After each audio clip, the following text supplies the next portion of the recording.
Well, Godzilla vs. Kong. It's finally here. We've been waiting a while, and I gotta say, a lot different than this.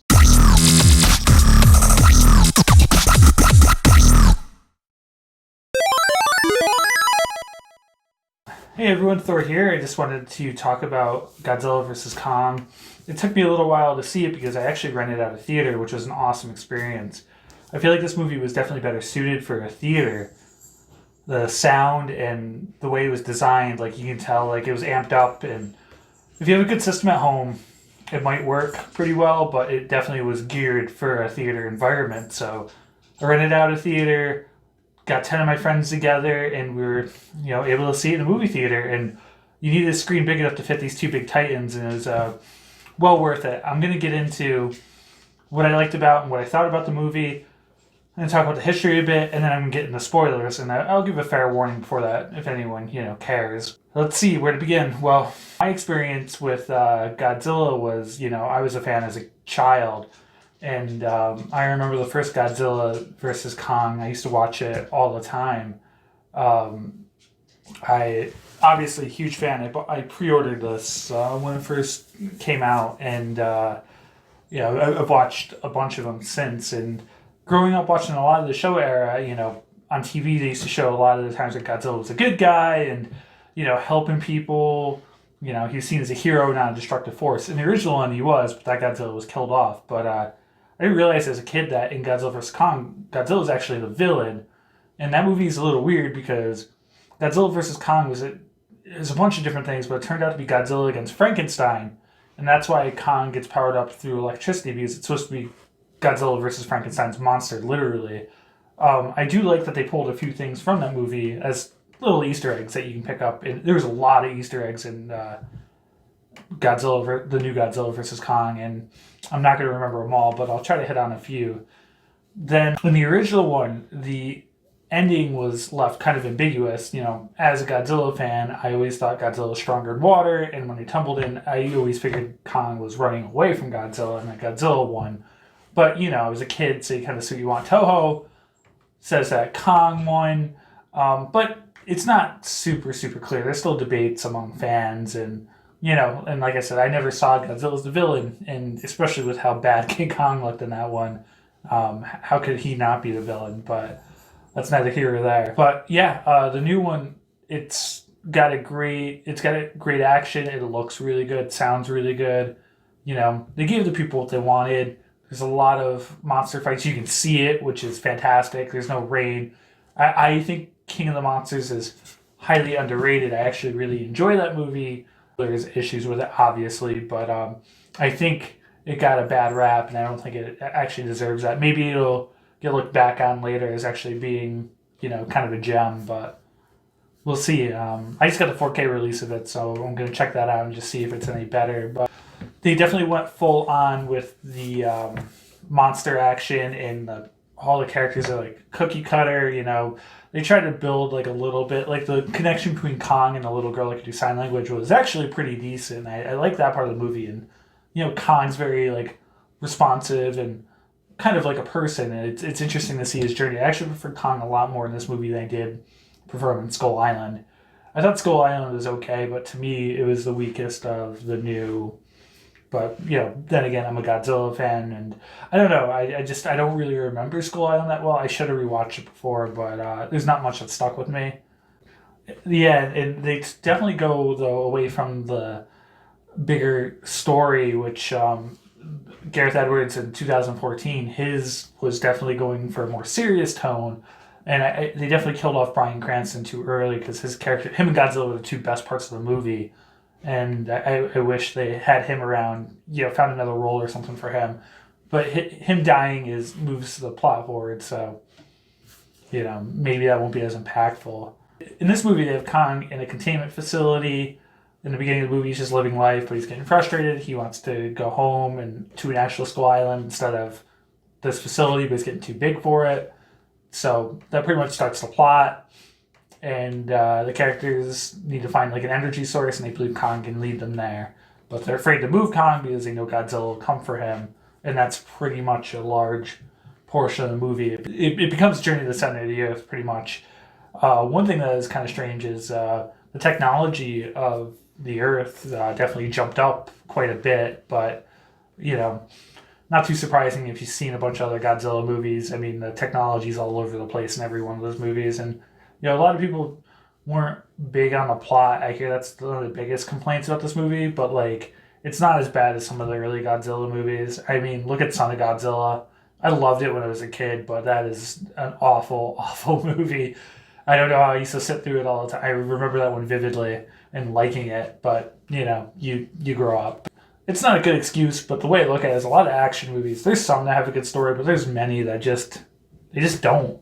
They're just fun movies, and that's what this is. And I think they figured out that's what they think people wanted. King of the Monsters was kind of a disappointment, which I was disappointed about because that I really enjoyed that one, and had King Ghidorah, Mothra, Rodan, and showed a lot of other Titans that could be possible in future installments if this does continue. And that's the thing, is this movie series may or may not continue, but it's doing pretty well, so it's making money. I would be very surprised if this is the last one, but they could even.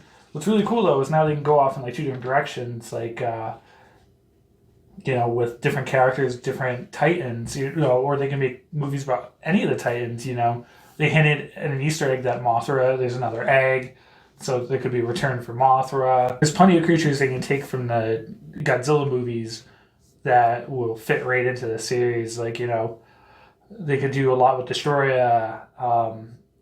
They could bring Gigan, Space Godzilla, Biolante, Hedorah. There's so many, creatures, so many possibilities, and I wouldn't be surprised if we've seen the last of Ghidorah. Like, he makes a cameo in this movie. He's kind of the catalyst for another creature, and I'll get into that more in the spoilers. I don't want to dig too deep into that yet. The movie's a lot of fun.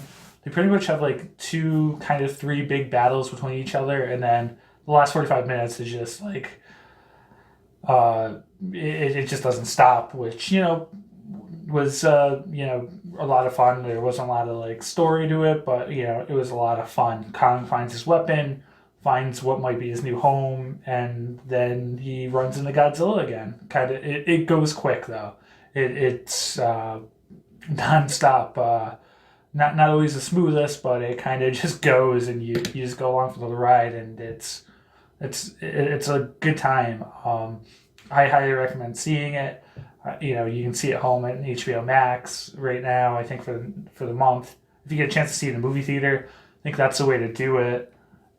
And I think they delivered. It's been a long time, and not perfect by any means, but definitely go see it. And it's something I'd buy on Blu-ray. I had a lot of fun with it, so it's definitely. I gotta look at the whole series and see where it ranks with the other ones, because I do like things about the different ones. The problem is with I feel like every movie's gone in a different direction, so who knows where the Monsterverse will go from here. But I love seeing that successful. It's good to see something other than a superhero series have a good universe, because the horror icon one didn't work out with the Mummy being the only one in that Monsterverse. So glad this Monsterverse, and who knows, maybe they'll eventually do a crossover with Pacific Rim, but we'll see. So now we can get into some spoiler talk. So stop the video now because I'm going to be talking about some Easter eggs, or if you don't care, just keep watching. Easter eggs and what happens at the end.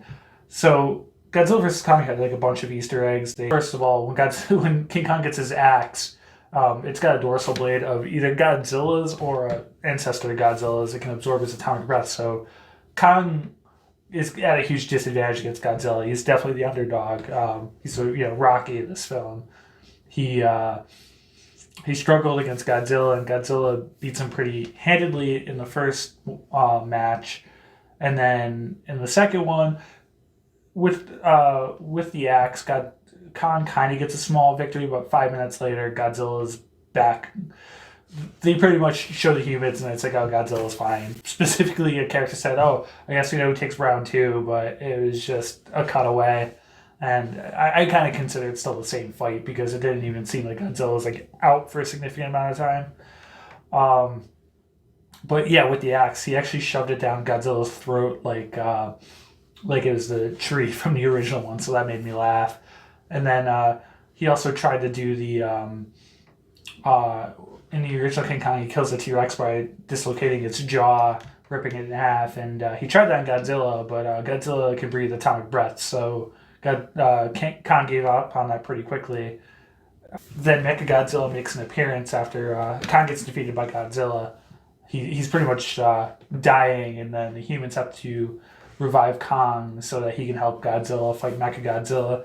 But they had them work together. Godzilla shoots his atomic breath at the axe, and Kong is able to dismember Mechagodzilla, because Mechagodzilla was pretty handedly beating Godzilla. He was created as like a cyborg that was controlled telepathically using one of the skulls of Ghidorah, but the link is shut down, and guy that was mind controlling Mechagodzilla is actually, if you notice, it's a small Easter egg that he's like the grandson of the doctor that sacrificed his life to save Godzilla and King of the Monsters. So that's a cool little, they're playing opposite ends. Once Kong gets back, he grabs his axe, because they're both fighting Mechagodzilla. Mechagodzilla's actually still holding his own against both of them. They're both holding his arms, but he's still got his tail. Then Kong runs over and gets his axe. He gets a few hits of Mechagodzilla, but then Godzilla just breathes fire to charge up the axe, and Kong just starts chopping him up, and then he, does the Sub-Zero finisher where he rips out the head and spine of Mechagodzilla. It's pretty cool.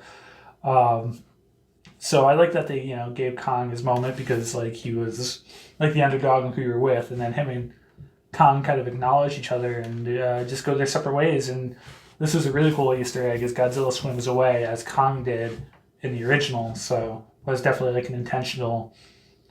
And then they show Kong swinging around Hollow Earth, and Godzilla's swam away. So I think if they go forward, they could do a series with Kong and Hollow Earth. They could do more with Godzilla, meet again in the future or something. There's so many possibilities. There's so many other creatures that they can pull out of the Godzilla catalog. They could even make, of course they can make their own, but I really would love to see Gigan. Destroya's a really popular one, so that'd be really cool. Bring back Mecha Ghidorah. Okay, I'm sure they can do it. We did Mecha Godzilla. Mechagodzilla's come back a number of times. We can do that too. Bring Kiryu back. Build it from the skeleton of a previous Godzilla again or something. I mean, it seems like they're totally embracing the craziness of the other one. So if we're going more towards that than the serious vibes, then let's just go all in. But I do kind of wish they stuck with the serious tone of the first one and kept it more in King of the Monsters and just seeing what that could have been. But I'm happy with what they're doing, and I'm excited to see where it goes. I hope it does continue, because there hasn't been a bad movie, and there's just a bunch of potential, and it doesn't have to be just Godzilla or Kong. There's lots of other creatures that they could do a movie on Mothra. There's plenty. So looking forward to what it brings. I just like to see franchises that do well, and it was great to get out of theater during this whole thing, everything going on. So hopefully there's a return to normalcy, and it's great to see the King of the Monsters on the big screen again. So thank you everyone, and this Thor out.